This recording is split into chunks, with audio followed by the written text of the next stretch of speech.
üçün çox vaxt ayırmıram, səmimi deyim. Sizə elə gəlir ki, Azərbaycanda hamı otursun verişlərə baxır, amma səmimi deyim elə deyil.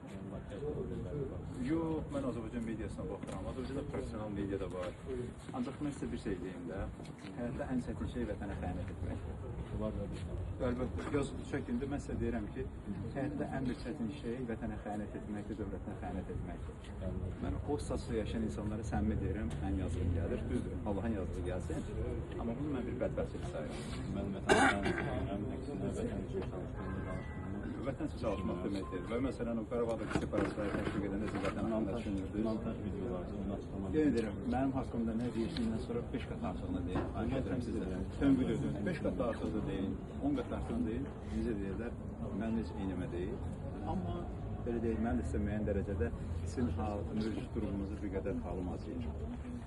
Mən də istəməzdim, amma 100 minlərlə Azərbaycanın Almaniyada sığınacaq alır. 100 minlərlə yox, rəqəmləri genişlətməyək də. 100 minlərlə deyil, 10 minlərlə deyil, 10 minlərlə deyil.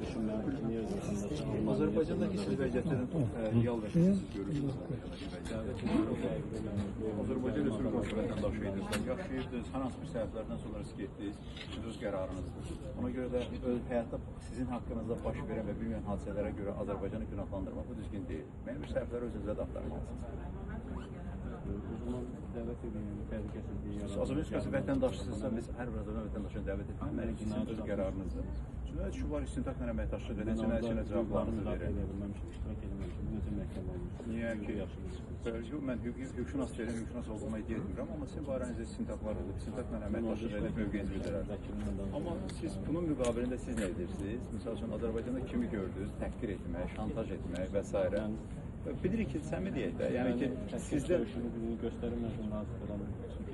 Yəni, siz özünüzə jurnalist olduğunuza iddia edirsiniz, bu peşəkar jurnalistika deyil. Səmimi deyim, bu peşəkar jurnalistika deyilsin, elədiyiniz. Müəyyən bir blog esfera ola bilər, blog çərçivəsində fəaliyyət göstərsin, yəni sizin şəxsi qərardır. Təşəkkür ederim. Onlar arzu verəm sizə. Sağ olun.